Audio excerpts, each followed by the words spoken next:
Good morning. For those who don't know me, I'm Lieutenant General David Morrison, the Chief of Army.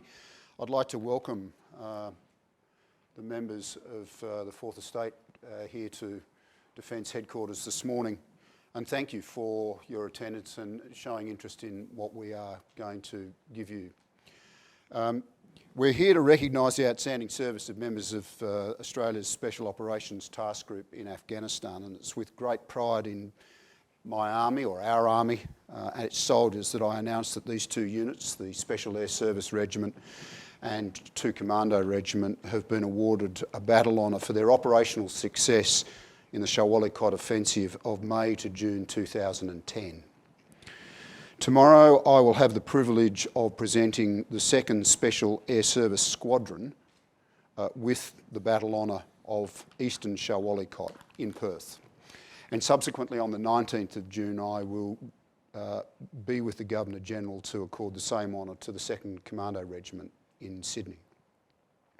Now, let me tell you a little bit about the significance of the award itself, and then I'm going to provide the briefest of introductions to the battle itself, because Lieutenant Colonel Paul Burns, who commanded the operation, is here, and it is my intention, his intention, to take you through the battle in considerable detail, and we will provide you with information that you can take away from that.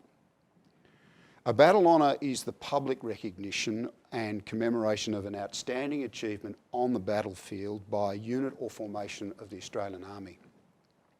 This is the first battle honour to be awarded since the end of the Vietnam War. Now, customarily, the honour links the unit's performance to a specific geographic location, hence the name in this case, Eastern Shah Wali Kot. It's important to emphasise that while this award exemplifies and recognises the courage and professionalism of a particular group of soldiers in the most extreme of circumstances, it also pays an enduring tribute to the entire ADF commitment to this long and complex conflict. Australian soldiers, sailors and members of our Air Force who have served in Afghanistan have upheld and indeed built on the finest of traditions of our Australian Defence Force. More importantly, they have given some of the best years of their young lives, in most cases, to improving the lot of some of the poorest and most disadvantaged people on earth. The reason it's taken a number of years, or number of decades indeed, since the awarding of the last battle honour is because the nature of warfare has changed. Now, I asked Army's Battle Honours Committee to review the process by which we award these honours. The guidelines now accommodate the current warfighting environment. That committee has begun analysing all of the deployments of Australian units and subunits that have occurred since the end of the Vietnam War. Through this process, the Shah Wali Kot offensive was identified for the earliest consideration, and it's entirely appropriate that it is the first Army battle honour since Vietnam. I want to offer my congratulations to all of the members involved in the Shah Wali Kot offensive, including its supporting elements, our talented engineers, signallers and headquarters staff. It was a job done superbly well, and the outcome was decisive. Apart from the large number of insurgent casualties inflicted, a significant quantity of insurgent weaponry was captured. A major insurgent supply line from Pakistan to Kandahar was and remains disrupted, and the insurgency in the region was rendered ineffective for the 2010 fighting season. These outcomes allowed ISAF to progress security and stability operations in and around Kandahar city. The wider security operation was the main effort in Regional Command South during the 2010 fighting season, and the Australian Special Forces contribution was highly regarded. The SOTG success in Shah Wali Kot, when added to the successful April 2010 offensive in Gizab, significantly degraded insurgent threats to the south and northeast of Uruzgan. This reduction in insurgent threats allowed the mentoring task force to focus effectively on partnering with the Afghan National Army's 4th Brigade personnel in the Mirabad and Chora Valley regions. Now, I'd now like to introduce the SOTG members here today who will tell you the story of the Shah Wali Kot offensive, which led to the Special Air Service Regiment and 2 Commando Regiment being awarded this battle honour.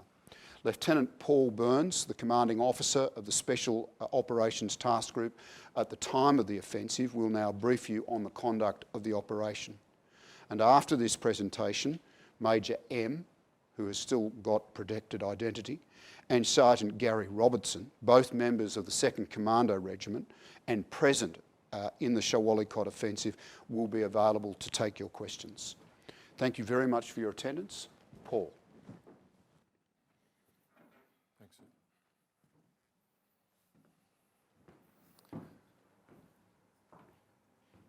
Good morning, ladies and gentlemen.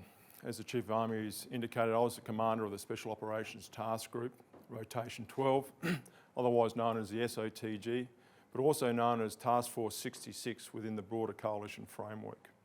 And this morning it is my honour to describe to you my operational design for battle and how that operational design practically played out in combat on the battlefield, resulting in a significant contribution to the broader campaign plan in Afghanistan and resulting in the first battle honour since Vietnam. This morning I'm actually going to use quite a few of the original graphics and slides, and some of those graphics have got military symbols in there. I'll endeavour to explain what those military symbols are about, and if you require further explanation on those symbols, please ask. I'd also ask if you've missed part of the scheme and manoeuvre that you also asked, so that I clarify that, because I'm very anxious to make sure that we record and capture this accurately as possible. It's important to note that this morning I'm going to talk to you about the business of combat. We're talking about the ultimate clash of wills in combat. Fog, friction, chaos, violence, chance, uncertainty. I'll try to be as frank as I can with you this morning. It's also important to note that this was not a simple contact with the enemy that just got big.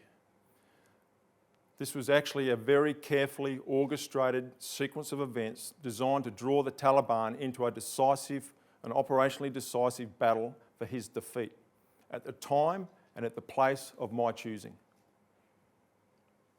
The arrayment of battles is really how we achieve the campaign objectives, which should lead to the attainment of the strategic level objective.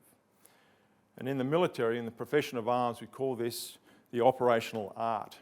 And me as a commander, I need to balance those objectives at those 2 levels to achieve the outcome that's required. So the first objective at the national strategic level is to make a significant contribution as a nation. That is to reinforce the US alliance, to ensure that Afghanistan does not become, or in the future become, a safe haven for the export of terror. And we had a very focused task of enhancing the force protection of the Australian Mentoring Task Force operating around Tarin Kowt in Uruzgan, which generally restricted our radius of operation to the Uruzgan province. The next level was about the operational level objectives, practically winning the war on the ground, doing the stuff required to win the war. Really at 2 levels. At General Stanley McChrystal's level, Commander ISAF, his approach was based on the protection of the key population centres and those commerce routes that connected those population centres. So you can imagine Afghanistan with a ring road essentially going around Afghanistan. At the next level down, Major General Nick Carter, the commander of Regional Command South East, his task was at the time focused on concluding the battle over in Helmand Valley. And they had a pretty significant fight over there at the time. And then he was aligning himself to the extension of the legitimacy of the Afghan government into Kandahar and Kandahar city predominantly. That became his main effort, and we called that Operation Ham Curry. The aim was that the Coalition Special Operations Forces would provide a buffer around Kandahar city, enabling the conventional guys to get on with dealing with the day-to-day issues with the population.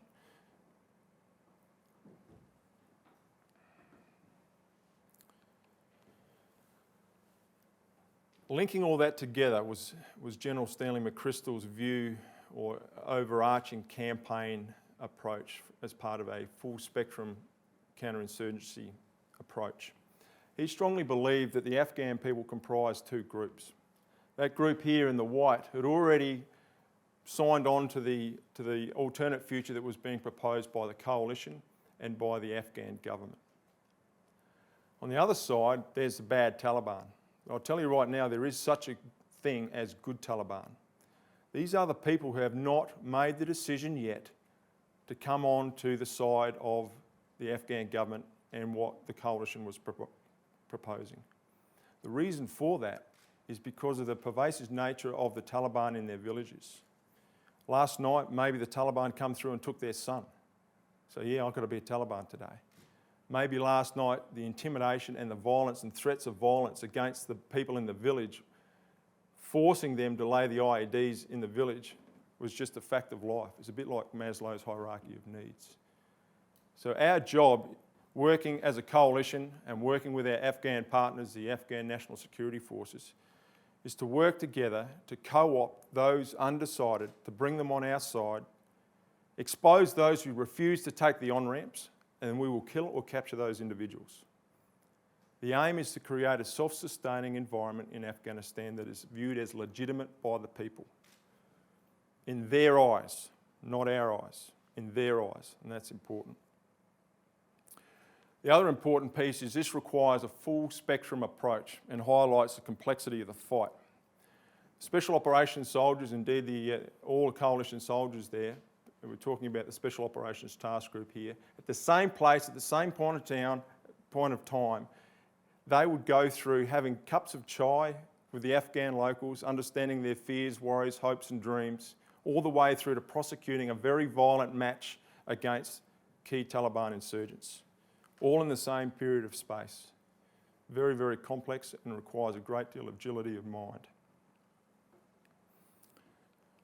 So with that understood, my job was to array a battle plan, a scheme of manoeuvre that would achieve those national objectives and synchronise as part of the campaign plan under a COIN strategy. And this is actually the campaign, the map that we use to apply the operational art. The first thing you'll notice here is that there is no Uruzgan on this map. We needed to come outside of Uruzgan. Now I worked with General Carter, Commander RC South, in Bosnia in 2009, and he confided in me, he said, hey look, the Australians are doing a great job, Paul, but it really is a secondary piece of the fight at the moment, at this stage in the campaign. We need you to come down and operate on my main effort, which is the securing of Kandahar city. And he said, you do that, and you have my personal assurance that you'll get all the support, the helicopters that you require to achieve that, because you'll be working on my main effort. So linking it together, General Stanley McChrystal's view, secure the key population centres and the commerce routes coming out. General Carter's view, secure Kandahar city. What he wanted us to do as a coalition special operations force was to create that buffer. So the UK, the Canadians and the Americans were all tasked to secure the southeast and western approaches into Kandahar city. Task Force 66 was tasked with a vital role of protecting the northern approaches to Kandahar city, coming out of Uruzgan province, operating in the Shah Wali Kot region. The key to success on the modern battlefield is task organisation. That is, taking all the bits and pieces that you require as part of the Army, Navy and Air Force to achieve that task. You're trying to create an organisation that is greater than the single sum of its parts. The headquarters for the Special Operations Task Group comprises men and women from across Special Operations Command. And originally we were located down in Kandahar city, but I moved the headquarters from Kandahar up to Uruzgan so I could fuse and synchronise the efforts of all the components of the task force. And we left a small liaison node down in Kandahar city to engage directly with the commander of Regional Command South. The two key combat elements of the task force comprise 2nd Squadron of the Special Air Service Regiment, a highly skilled, focused, stealth-orientated force of about 25 operators that rely on speed, stealth and precision to target key leaders. Complementing this small force It's the larger force of Alpha Company 2nd Commando Regiment, a very powerful strike force of about 100, 120 operators, designed more like a sledgehammer to disrupt the battle space. And the complementary effect between these two organisations, the Commandos disrupting the battle space, disrupting the enemy, and with a smaller SAS force circling above the top, ready to pick up, to kill or to capture those key leaders, is how we use those two organisations. Supporting those two elements was the Special Operations Engineer Regiment teams who provide the survivability and mobility for those combat elements. They're the brave men who are out the front looking for IEDs, disarming IEDs. Supporting all of that was the Special Operations Logistics Squadron, who provide the sustainment support for the guys in the battle, in the fight at the time, and also back in Tarankout. There are two other very important components of the task group. The PPRC, the Provincial Police Response Company. Now, these very special policemen were handpicked by Matullah Khan in close cooperation with us. They are trained as legitimate policemen, and they are absolutely critical in making sure that the Afghan population sees the Afghan authority as legitimate. So whilst they shared the combat burden with us, they also were the direct interface with the population, and we would really be standing behind them, enabling them to carry out the rule of civil law. At the time, all the missions that we conducted, we had to have at least 20% of the force comprising the PPRC. Today, the PPRC are planning and leading the majority of these operations, and we are less than 20% on a lot of them. The other piece is the very brave and courageous aviators from Task Force No Mercy from the 101st Airborne. And it's important to note when these guys arrived in theatre in February 2010, they were a conventional aviation battalion. And because of the very close relationship that we forged with this organisation, I believe they became one of the finest special operations aviation outfits in the world, undoubtedly. And largely, I put a lot of credit towards their commander, who was the son of a special operations operator from Vietnam, that had the right mindset. And working together, we achieved great things on the battlefield. And their courage and valour, if it wasn't for their courage and valour, we probably wouldn't have achieved the outcomes that we sought.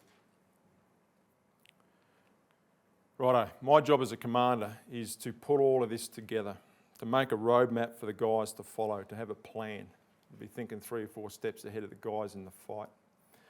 The Shah Wali Kot district is bounded by the 2 major population centres of Kandahar and Tarankout, and it's split down the centre, north-south, by the main supply route called Route Bear. Here's a photo of Route Bear with our PPRC partners out the front, leading a Task Force 66 patrol. And the road at the time was a combination of sealed and dirt road.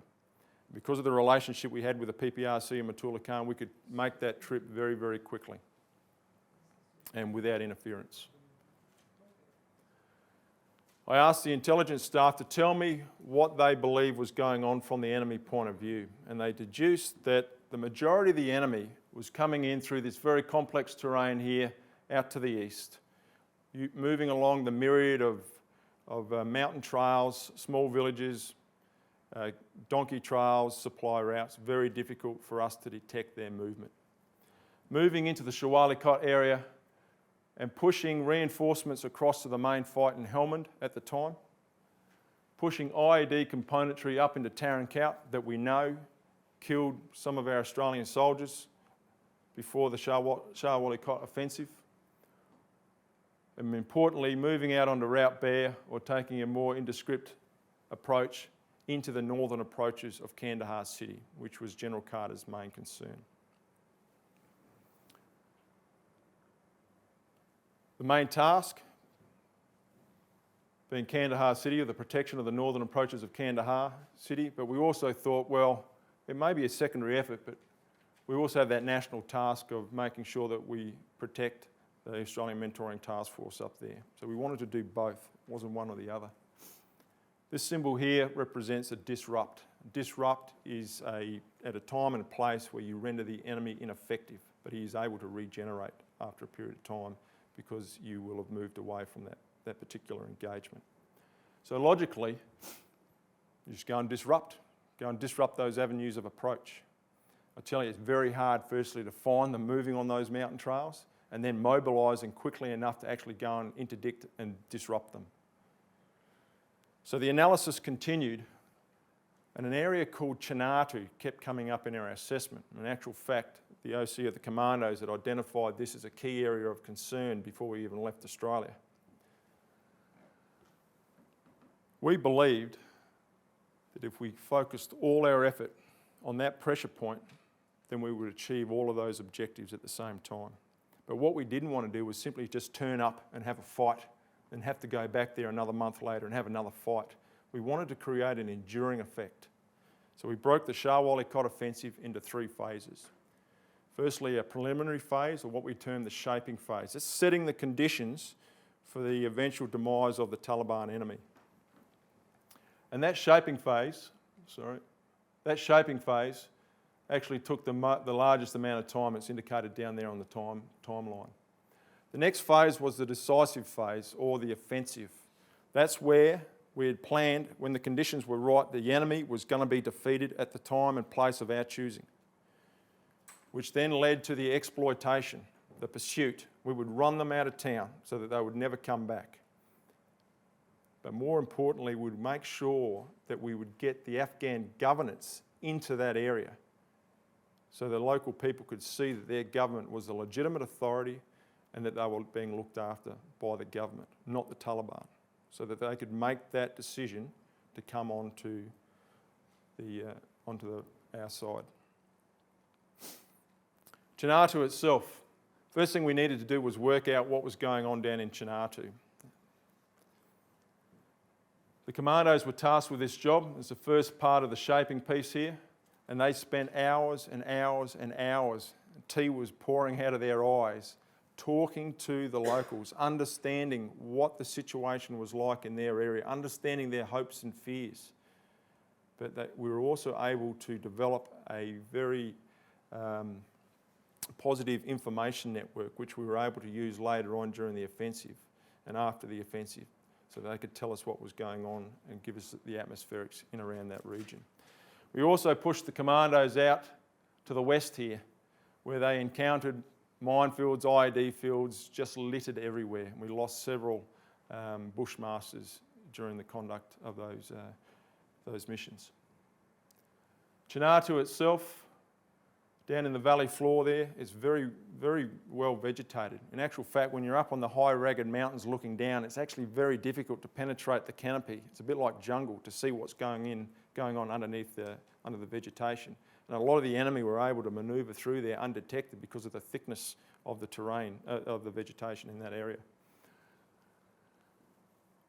The local population, they live in their mud-walled compounds and houses as they have done for centuries. The temperature gets to well below 0 during winter, and during summer, baking hot, 55 degrees to 60 degrees, which was the temperature during the time of the Shah Wali Kot offensive. Historically, coalition forces had tried to penetrate into Chinatu previously, and 2 years prior to the Shah Wali Kot offensive, a coalition aircraft was conducting a raid into the area and was destroyed in place. Several ground approaches had been applied or attempted, and every time they tried to penetrate this fortress, you can imagine going down the mouth of a valley trying to get into Chinatu. You're driving further and further in and it's closing in on you to the point where one of your vehicles hits an IED and explodes. And then you've got a rain of fire from the high ground of well-sighted machine guns and rocket-propelled grenades just raining down upon you. Every time these guys tried to get in there, they were checked and they had to do a fighting withdrawal, quite often with casualties. It was an amazing fortress, well-sighted. The second part of the shaping phase involves some very bold daylight raids, helicopter raids. So the 2 Commando platoons and the SAS troop going out, hitting these isolated villages. In some of the villages, they were so isolated they actually thought that we were the Russians. They had not seen coalition forces at all, and the guys were moving through their compounds. They saw children's diagrams and pictures of Russian helicopters. That's how isolated some of these areas were. But the majority of the time, the guys would land in the helicopters, they'd disembark and go straight into the fight as the lower level fighters would try to resist them. And every time they tried to tackle a Task Force 66 element, they were basically defeated, died, or neutralised. To the point where the last lot of raids, they didn't want to fight us because they knew what the outcome was going to be. But the whole aim of these raids, these daring daylight raids, was to create confusion and friction and create some fractures in the network, to put some stress upon them, to start to really shape them. So we got to the point where the last raid occurred on about the 6th of June, and our analysis started to indicate that there were 4 key Taliban leaders operating in the Shah Wali Kot district. These key leaders were getting tasked and getting quite a bit of pressure from some key out-of-province commanders who were saying, "What are you doing, Commander? Shoot down some of these helicopters and start getting some kills against these Australians. We need some tactical victories. What are you doing?" And so these commanders here were putting pressure on their lower-level fighters, and the lower-level fighters weren't fighting because they knew what was going to happen, which made these commanders look incompetent, making the out-of-province commanders go, "Well, we need to arrest this situation and we need to put some of our own commanders to replace these incompetent commanders." So the last raid occurred on the 6th, and we just let the vacuum fill. We did nothing. We just watched and waited, creating the conditions for that moment for us to transition into phase 2, the decisive phase. The plan was for a complementary task force operation into Chinatu by placing about 100 commandos right in the middle of the lion's den. I was pretty confident these boys were able to stand up and fight for themselves. That's what they do. The whole aim was to disrupt and turn that defensive position, Chinatu, inside out and to attract a fight. The Taliban would be attracted to try and dislodge the commandos. And watching and circling, waiting for those key commanders to come out, was 2 SAS Squadron, ready to target those key leaders. So in the period of darkness, 9-10 June, Alpha Company deployed using 2 CH-47s in 2 turns onto the objective. Due to their size, they were able to saturate the village of Chinatu and move through already pre-planned and identified target areas of interest to clear the entire area and to get the immediate advantage. Before sunup, they moved into hastily prepared defensive positions in Chinatu. And the disposition is November platoon to the north, Oscar platoon to the south, a sniper-heavy position that was able to provide observation and direct fire support to all elements of the task force in a very exposed knoll, but actually it was key terrain for them. And the Taliban also knew that that was key terrain. And the headquarters component co-located with some mortars located by themselves in the vicinity of Oscar platoon. So as the sun came up, there was immediate movement up on the high ground. The Taliban were moving around on the high ground trying to work out what had just lodged in their safe haven in that period of darkness. And they were trying to work out what size of the force and their dispositions. The first engagement occurred when enemies started to probe up towards the exposed sniper position. It's at this point where Gary and his offsider, who's number 2, were able to get into a position, positively identify that threat moving towards them, engage using precision fire, killing 3 Taliban.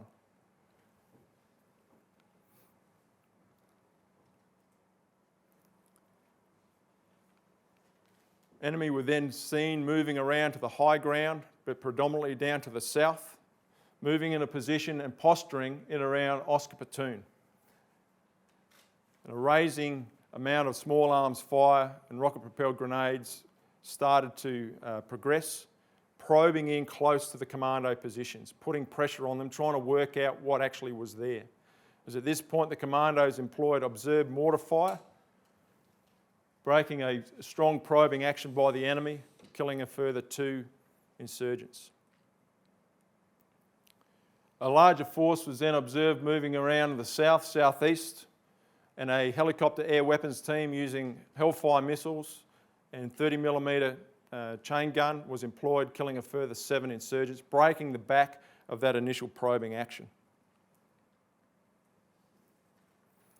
It was at this point that the commandos started to observe women and children starting to move out of the village, which is an indication for us that there's a fight on its way. And they were moving out to the north.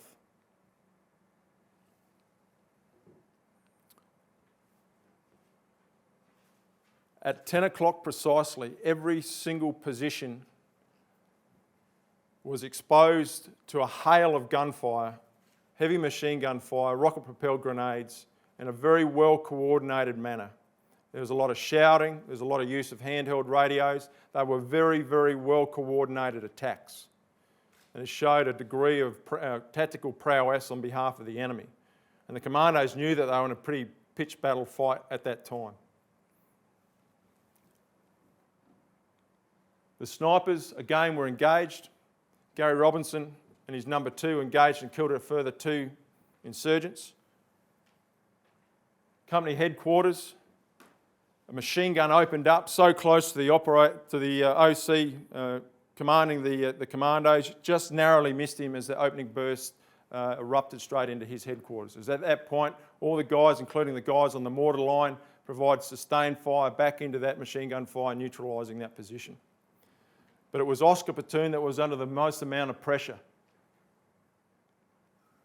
Instead of just sitting in their defensive position, the guys started to actively and aggressively manoeuvre forward through compounds, using the terrain to their best advantage, and actually took the fight directly into the attacking enemy, pushing them back all the way back into their forward operating, their initial assault positions. As the guys moved through, there was numerous blood trails and enemy equipment as they were able to exploit all the way through. This first assault by the enemy was soundly defeated. During the day, nothing really happened. There was a lot of movement up and around the high ground. The commandos were able to engage with the population and confirmed our deductions that indeed Chinatu was a jump-off point for the Taliban into the broader Kandahar region, in particular Kandahar city. They were very happy to see the coalition forces there because they viewed the Taliban as coming through and basically taking all their food, using their own homes and their own facilities, and the area was in a state of drought. So they're basically sponging off the local population. Then in the afternoon, same probing action occurred on the sniper position. Gary again observed 2 enemy moving up towards his position, using precision fire, kills 2 Taliban. 30 minutes later, the entire position is engulfed in a hail of fire again, but more coordinated and more precise this time because they've spent the day doing their reconnaissance and reconnoitring every single position. Every single commando position was pinned down pretty much by a heavy machine gun or rocket-propelled grenades. At a high rate of return fire, every commando fought and tried to suppress the enemy.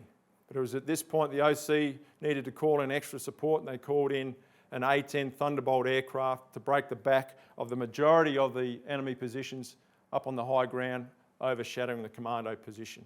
We're probably talking a force of parity, 1-to-1.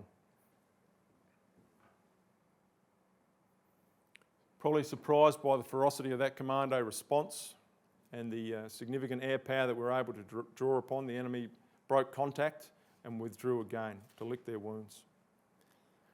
Throughout the entire day, back at the headquarters, 2 SAS Squadron are monitoring the situation with absolute detail, looking for those key commanders to come out.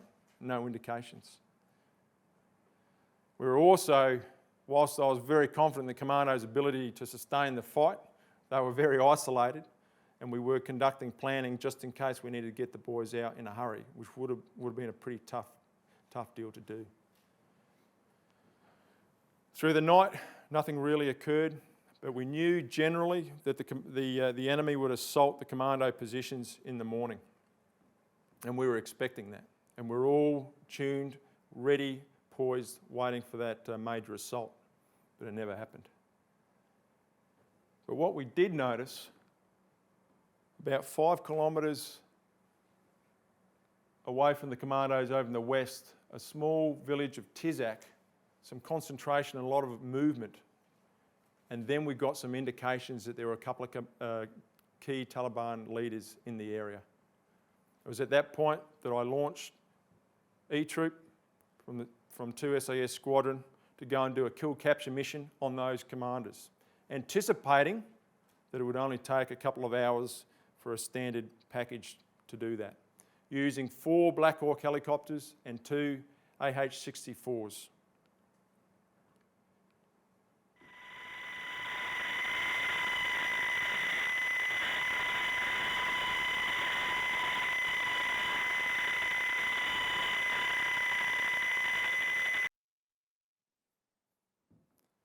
At 09:19 hours, E-Troop landed in Tizak, and that's what they received when they landed. That footage is from the Overwatch position, which is located up here.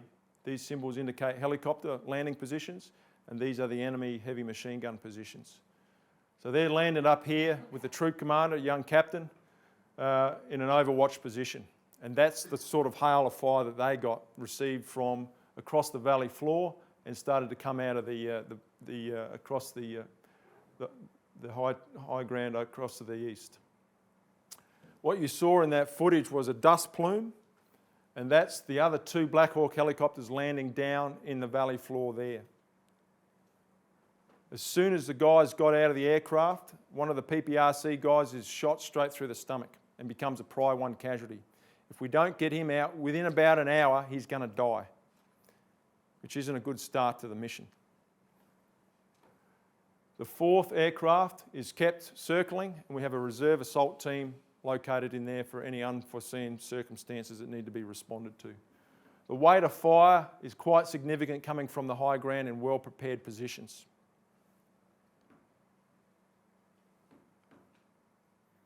The reality is the ground call sign was absolutely fixed.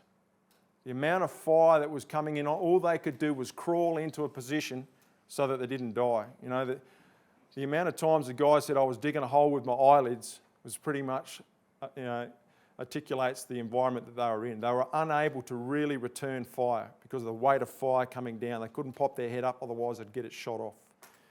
The weight of fire was that heavy that out of the 4 Black Hawks, 3 of them got so much battle damage through bullet holes that they couldn't fly for the remainder of the day, and one of the AH-64s had to make an emergency landing in a nearby forward operating base. Just shows how much lead was flying around in the environment at that time. The troop commander's up on the hill. He's got a machine gun and several sniper systems, and he's immediately directing the guys to start to suppress the machine gun positions down in the valley floor and up on the high ground here.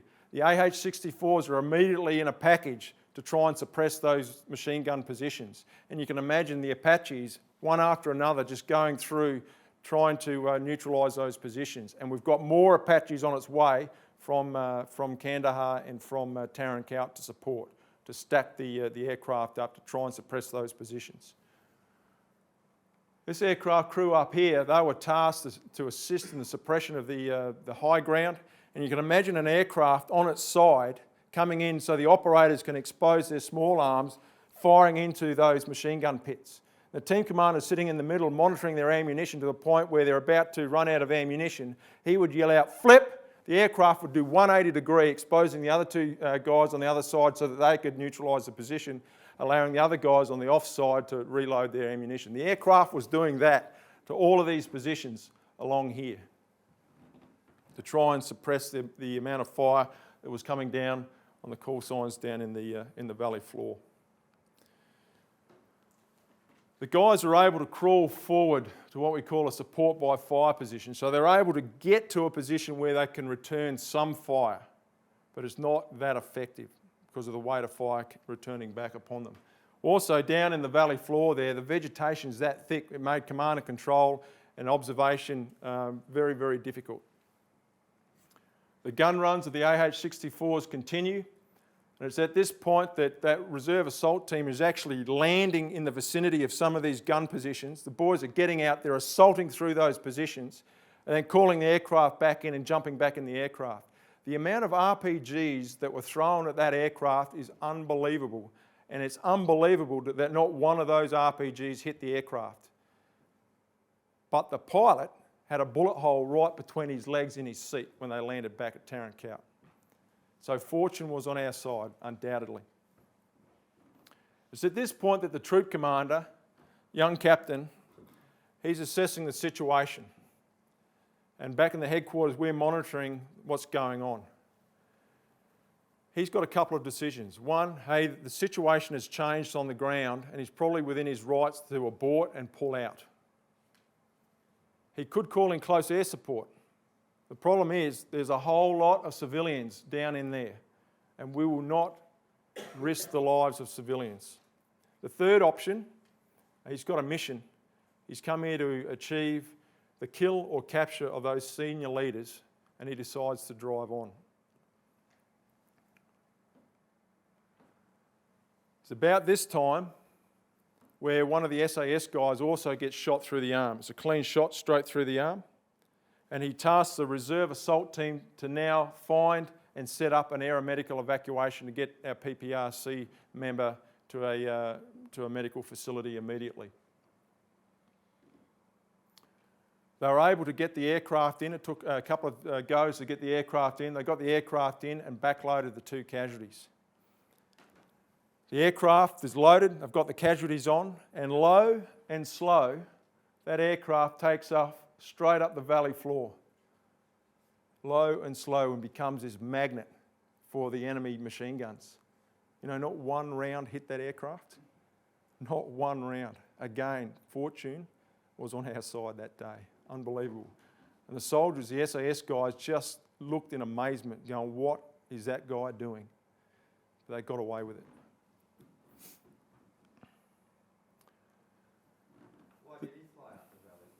No one knows. So is that a mistake? I haven't spoken to the pilot. I don't know. What else could he have done?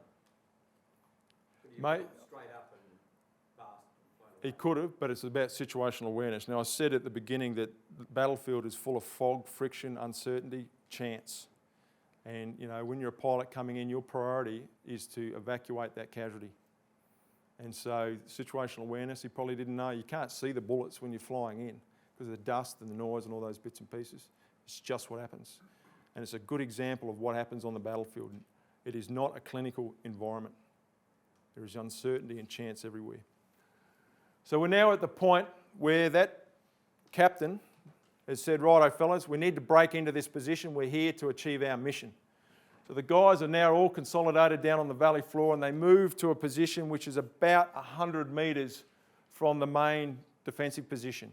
There's 3 machine guns located here, a supporting machine gun here, and several machine guns in depth. In our doctrine, 1 machine gun equates to a platoon level attack. 1 machine gun, 32 blokes. 1-to-3 ratio to make sure you're going to get success. This should have been a company plus or 2 company level assault. We've got 20 SAS operators on the ground. The guys move into a position where they're starting to throw grenades, but they're largely ineffectual. 2 teams move around to the left flank to try and suppress this supporting machine gun here. Another team, Echo 1, moves around to the right and attempts to suppress or find a point where they can do a flanking manoeuvre in on these machine gun pits. They try to throw several grenades, but largely ineffectual. It's at this point where Ben Robert Smith observes an area off to the right, which is a rundown structure. He moves around there with his number 2. As he's moving around there, he sees an enemy grenadier about to throw a grenade at his team. He engages and kills that individual point blank. He looks over his left shoulder and he sees the rest of his team. He sees his team commander. His team commander's got a grenade and Ben Robert Smith dashes 40 metres across open ground straight into the teeth of that machine gun nest. The team commander uses that opportunity to throw a grenade, which helps Ben to do a little bit of the break-in, but then Ben moves through with his number 2 and clears out that position. 3 machine guns. We've now got the break-in. We've now turned a situation that wasn't that advantageous to us into a point where we're able to now regain the initiative. Absolute courage and valour to achieve that.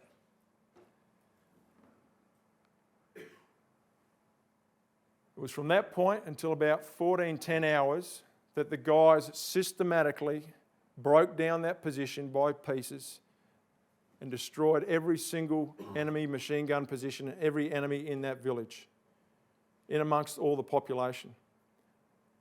Not one civilian casualty, except for one old gentleman who got a bullet through his hand as a result of an insurgent weapon. Absolutely remarkable.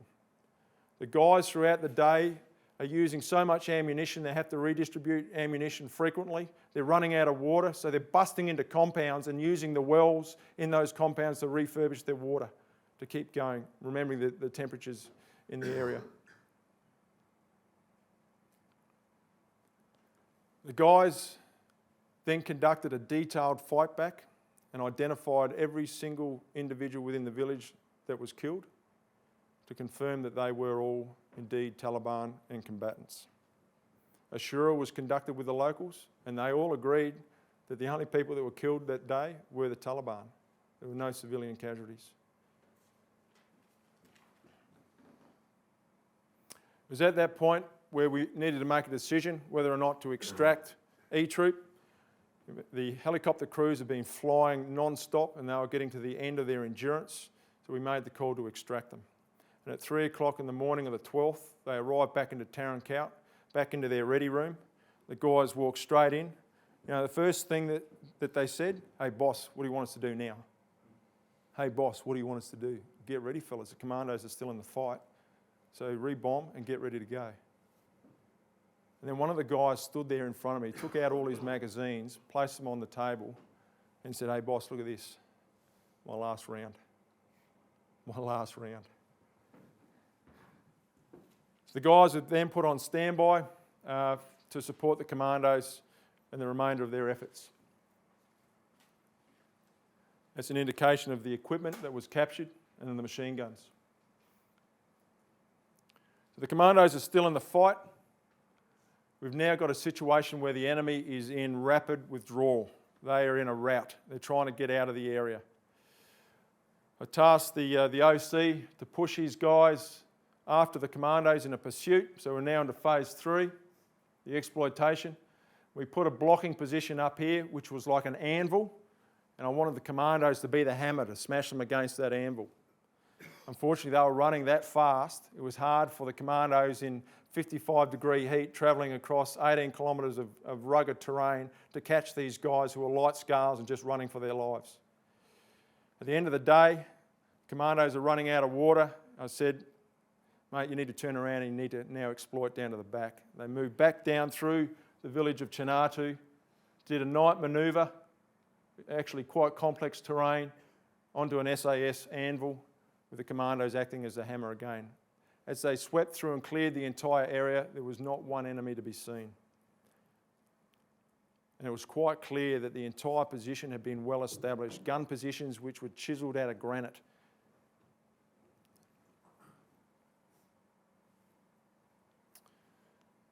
So, in summary, we started with the operational plan and the operational design based on this enemy scheme of manoeuvre.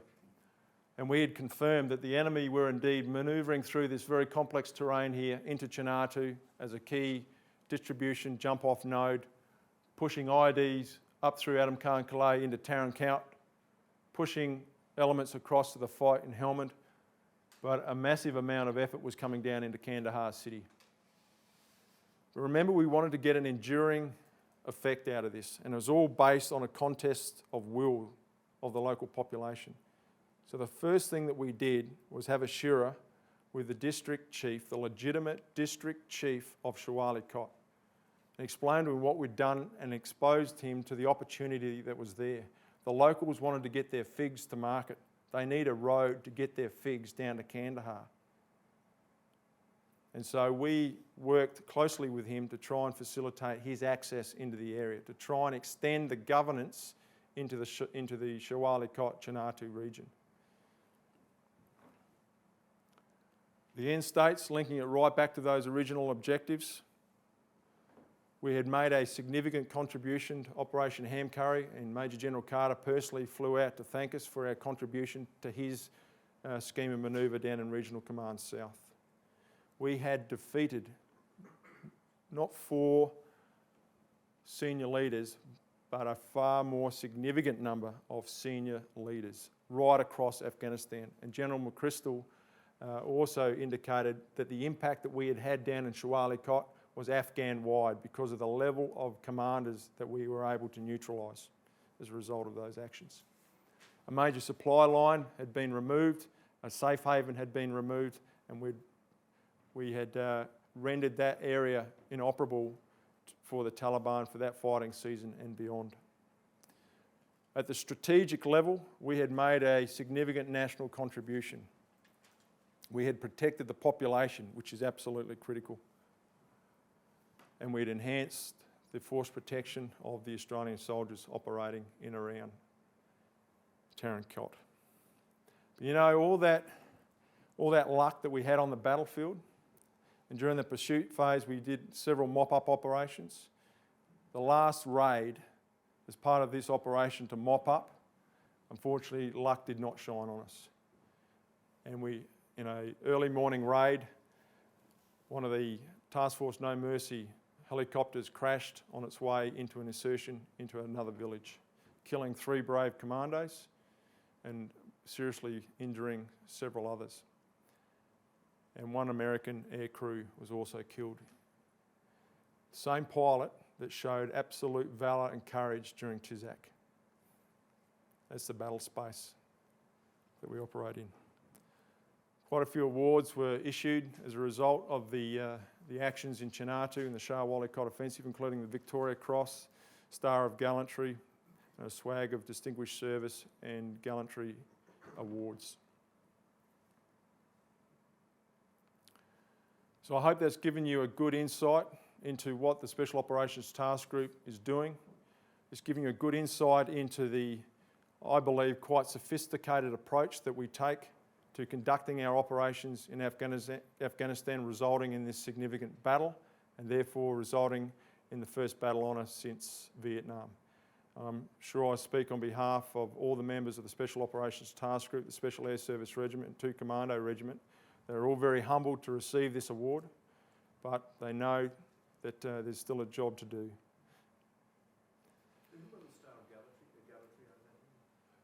He's protected identity. Good morning. For those who don't know me, I'm Lieutenant General David Morrison, the Chief of Army, awarded a battle honour for their operational success in the Shah Wali Kot offensive of May to June 2010. And I'm going to provide the briefest of introductions to the battle itself because Lieutenant Colonel Paul Burns, who commanded the operation, Australian soldiers, sailors and members of our Air Force who in most cases to improving the life of some of the poorest and most disadvantaged people on earth. The reason it's taken a number of years and the outcome was decisive. Apart from the large number of insurgent casualties inflicted, a significant quantity of insurgent weapons. This reduction in insurgent threats allowed the mentoring task force to focus effectively on partnering with the Afghan national. Thank you very much for your attendance. Paul.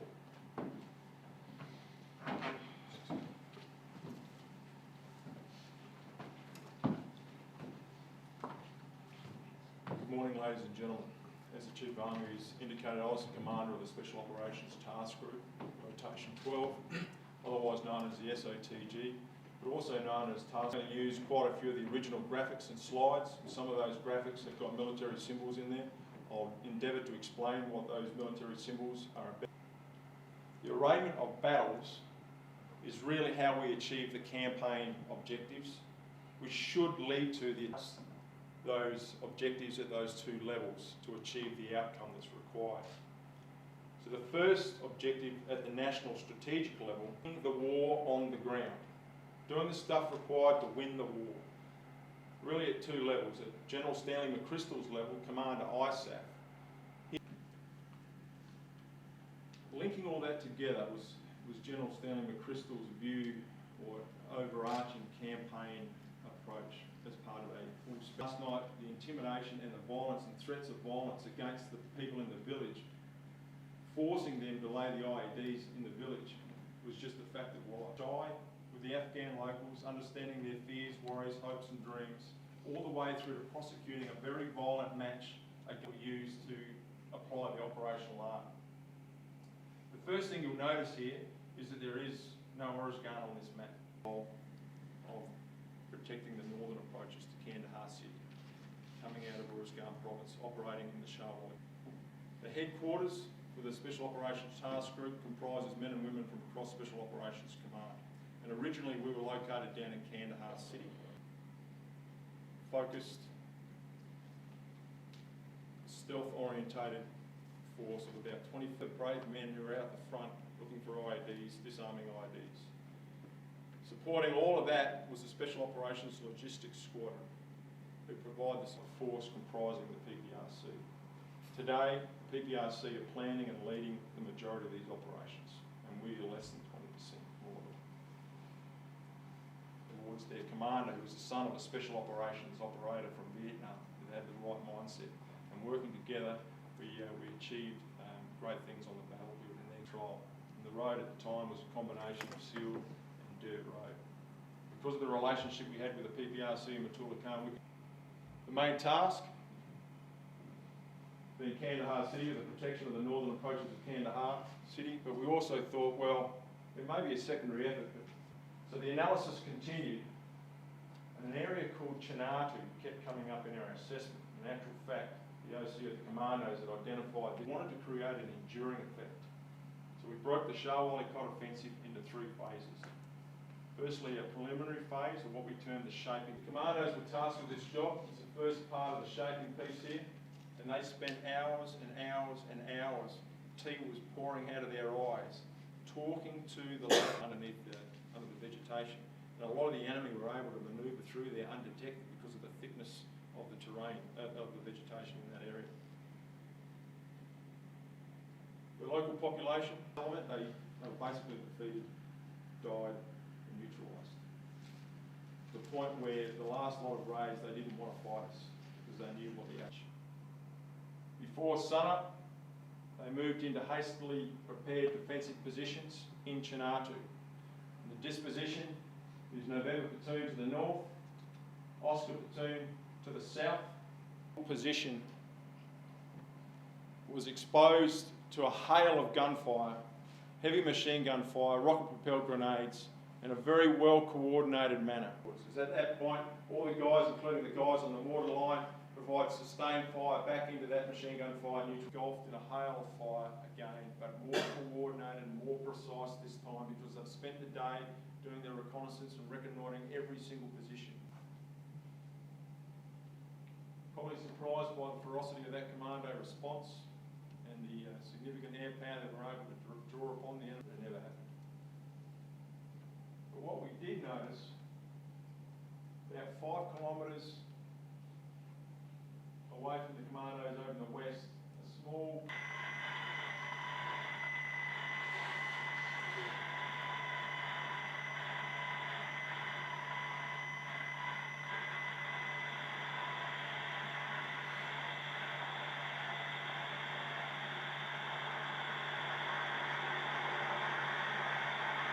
to assist in the suppression of the high ground. And you can imagine an aircraft on its side coming in so the operators can expose their small arms, firing into those machine gun pits. The team commander sitting in the middle monitoring their ammunition to the point of the SAS guys also gets shot through the arm. It's a clean shot straight through the arm. And he tasks the reserve assault team to now, and you know, when you're a pilot coming in, your priority is to evacuate that casualty. And so situational awareness, you probably didn't know, you can't see the bullets when you're flying in. They have to redistribute ammunition frequently. They're running out of water, so they're busting into compounds and using the wells in those compounds to refurbish their water to keep going, remembering the temperatures in the area. The helicopter crews have been flying non-stop and they were getting to the end of their endurance, so we made the call to extract them. And at 3, commandos are running out of water. I said, mate, you need to turn around and you need to now exploit down to the back. They moved back down through the village of Chinatu to mop up. Unfortunately, luck did not shine on us. And we, early morning raid, one of the task force no move